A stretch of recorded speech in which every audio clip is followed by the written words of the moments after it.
আসসালামু আলাইকুম, কেমন আছেন আপনারা সবাই? আমরা আলহামদুলিল্লাহ সবাই ভালো আছি। প্রতিদিনই বাগানের কাজ একটু একটু করে করছি, প্রতিদিনই আপনাদের সঙ্গে শেয়ার করছি। আসলে ছোট্ট একটা বাগান আমার। এখন টবগুলো এক জায়গায় থেকে আরেক জায়গায় নিচ্ছি। অনেক দিন ধরে টব এক জায়গায় থাকলে তো আসলে টবের নিচে পিঁপড়া হয়, অনেক ধরনের ময়লা হয়। এই টবগুলো তো আগের দিন এনেছিলাম এখানে, এখানে আবার নতুন করে টব যোগ করলাম। এই যে এটা হচ্ছে ফুরুষ গাছ, এখানে এটাতে লাল ফুল হয়। আর পাশে একটা অন্য ধরনের পাতাবাহার, এটাও ফুরুষ গাছ, এটাতেও লাল ধরনের ফুল হয়। এই যে কলি এসে যাচ্ছে গাছে। আর এই ভিডিওটাও আমাকে আমার ছোট মেয়ে কুহু করে দিচ্ছে। ও ভিডিও করে দিলে তো অবশ্যই আমাকে ভিডিওতে বলতে হবে। ও বলেছে আমি ভিডিও করে দিলে তুমি অবশ্যই তোমার বন্ধুদেরকে বলবা যে আমি ভিডিও করে দিই, আমি কত ভালো ভিডিও করি। যাই হোক, এখন রান্নায় চলে আসছি। আমার তো আবার 3 বেলায় রান্না করতে হয়। আমার এই বেলার তরকারি ওই বেলায় খাওয়া হয় না। আজকে রান্না করব ইলিশ মাছ আর বাটার মাছ, সকালে নিয়ে আসছে। সেটা আমি টাটকা বেগুন দিয়ে আজকে ঝোল রান্না করব। বেগুনটা আমি প্রথমে ধুয়ে পরিষ্কার করে নিলাম। তারপরে বাটার মাছটাও আমি ভালোভাবে ধুয়ে হলুদ লবণ তেল মাখিয়ে রেখে দিব কিছুক্ষণ। আর তরকারির ভেতরে আমি লাস্টে ভাজা জিরার গুঁড়ো দিব টাটকা। আমার ছোট্ট হামানদিস্তা, এতে আমি গরম গরম জিরাটা গুঁড়ো করে নিলাম।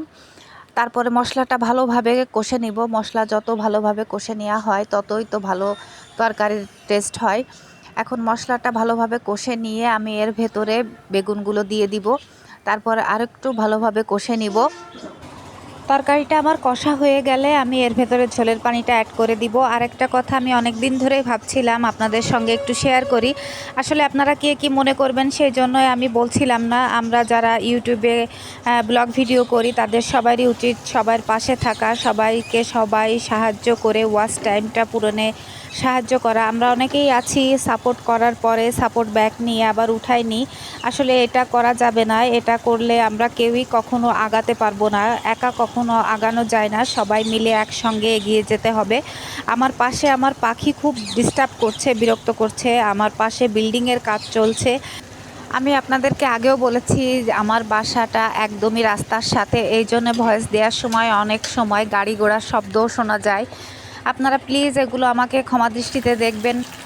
এখন আমি ইলিশ মাছটা রান্না করে নিব। ইলিশ মাছ এমন একটা মাছ যাতে মশলা যত কম দেওয়া যায় ততই এর টেস্ট বেশি, কিন্তু আমার মেয়েরা ভুনা খাবে, এই জন্য আমি মাছটা ভুনা করেই দিব।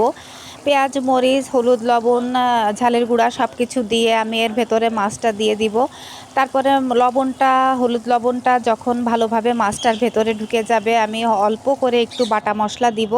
তারপরে একটু কষে নিব। আমি এভাবে কষা কষাই রাখবো, মাছটায় বেশি ঝোল রাখবো না। আমি আবার একটু দস্তারি কচুর শাক ভাতে দিয়েছিলাম। অনেক দিন ধরে ইচ্ছা হচ্ছিল একটু কচু শাক ভর্তা খাবো। আর এদিকে বাটার মাছের তরকারিটা আমার হয়ে গেছে, আমি নামিয়ে নিয়েছি। নামানোর পরে আমি এর উপর থেকে একটু ভাজা জিরার গুঁড়া দিয়ে দিলাম। এখন এটাকে যদি আমি একটু চাপা ঢাকা দিয়ে রাখি তাহলে ভাজা জিরার যে ঘ্রাণটা সেটা তরকারির ভেতরে একদম খুব ভালোভাবে মিশে যাবে। জিরাটা তো আমি মাত্রই ভেজে গুঁড়া করে নিয়েছি, আপনাদেরকে তো দেখালাম। এখন এই যে মাছের তরকারিটা আমার শেষ প্রায়। আমি উপরে দেখেন মশলায় তেল ছেড়ে দিয়েছে। আমি এইভাবেই মাছটা নামিয়ে নিব। যা সুন্দর একটা ঘ্রাণ বের হয়েছে না, খুবই সুন্দর একটা ঘ্রাণ বের হয়েছে। মাশাআল্লাহ, খেতেও অনেক মজা হয়েছিল।